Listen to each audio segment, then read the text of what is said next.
Did you have a crisis in your childhood? So often we recall painful memories and we don't really know what to do with them. Even if we feel better about them, how do we use them for God's glory? Our guest today is Vicki Ellis. She is the founder of Heritage Ranch in Zachary, Louisiana. God called her out of her broken heart to learn how to help others. When children go through crisis, families go through crisis. Her ministry, Heritage Ranch, now ministers to the whole family so they can live together in peace, in healing, and hopefully help others do the same.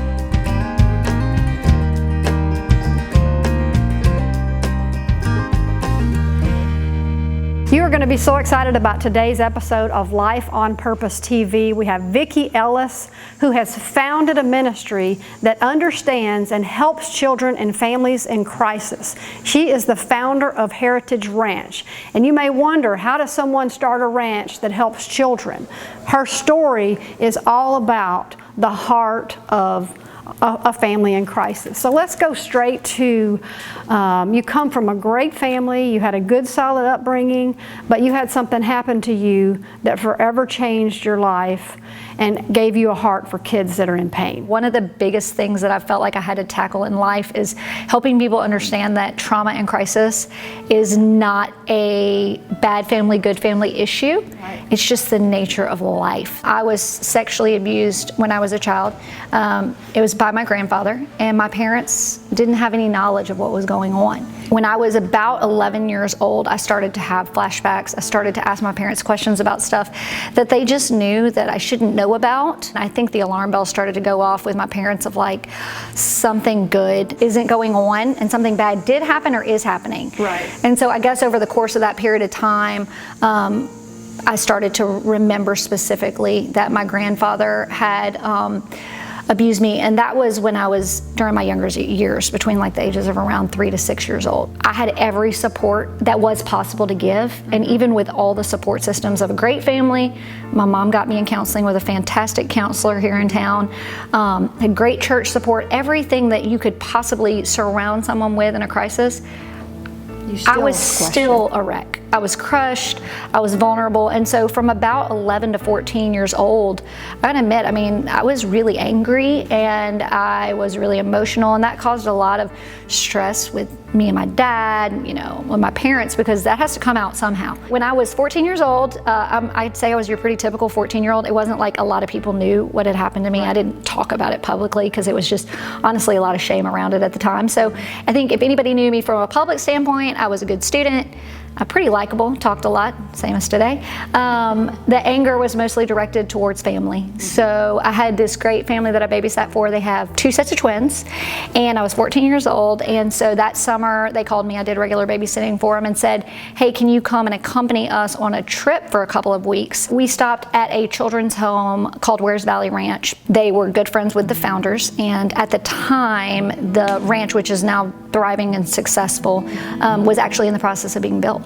I'm with the actual founder. The man who God gave this vision, and his wife, and they're taking some good friends around. Honestly, I'm kind of just trailing behind, making sure the kids are not getting into too much trouble. And I'm listening. I'm listening. He told the story of feeling called to start a children's home for kids in crisis, and his specific focus was really more around kids who dealt more with abuse and neglect, and families that weren't as engaged.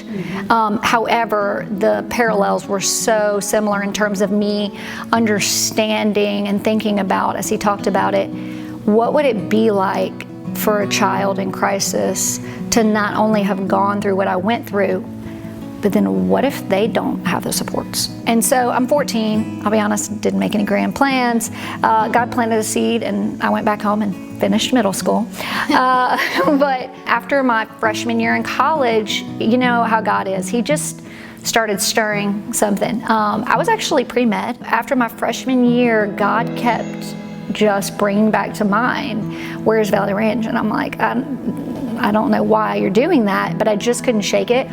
So I called the Adams family and I asked them kind of where was that in its process. And as it turned out, they had just opened their first boys and first girls home. So I applied for an internship. I was their first summer intern in their girls' house. I bet that was an experience. It was definitely an eye-opener. I mean, at the time, I think it was more just like obedience to the Lord, like there's something here and I feel like, hey, where can I go wrong? I'm gonna help kids in crisis. I have a passion for that, especially because it was girls. But I think it always stuck with me as I came back here and just went to, at this point, college. Oh, by the way, I did not decide I was going to start a children's home then. I was like, okay, God, that was like a really great experience. I did what you said, and I'm still going to be a neurosurgeon.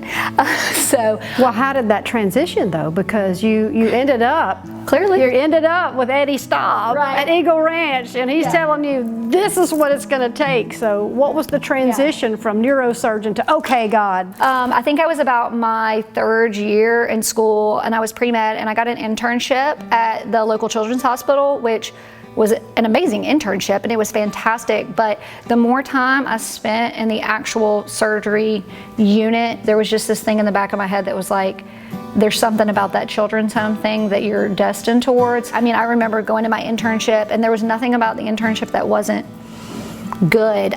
I just didn't love it. Like, I would go to the hospital, and day after day I was like, this is not me. So once I realized I was not gonna be a neurosurgeon, I quickly changed from pre-med, because who wants to take pre-med classes for fun? To not be pre-med, right. To not be med. So I did some research on social work, because I felt like, okay, if I'm gonna start a children's home, I have two routes to go. It's either get an MBA and learn how to run a business, or really learn the business of working with children and families. I shortly realized that if I was gonna start a children's home, I was not gonna be able to do this well if I didn't have a template. So I called Where's Valley Ranch, and they're like, look, you got to call Eddie Staub at Eagle Ranch. He does something called a WINGS seminar.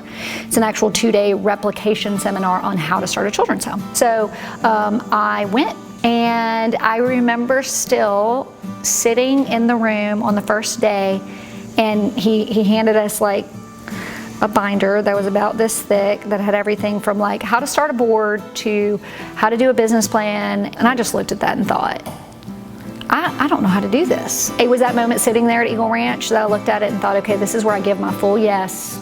And I'm gonna take all the wisdom that Eddie Staub and his team can offer about how to do this really well, and I'm going full bore back to the Baton Rouge area, and I'm gonna start a children's home, or I'm just gonna say no to God and I'm gonna go do whatever else I want. Talk about coming back and taking that vision and really planting those seeds along the way, because you did all of them. The one thing you can count on with God is that He will do what He says He's going to do, and He doesn't waver.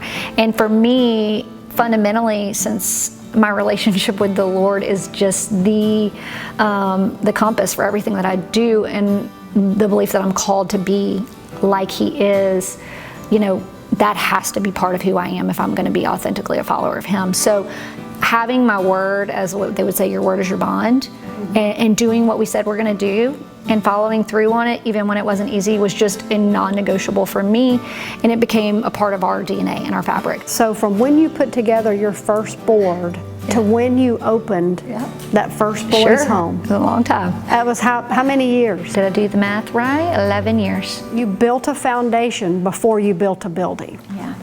And that, to me, is so impressive. You know, we did do about 5 years of school-based programming that was incredible.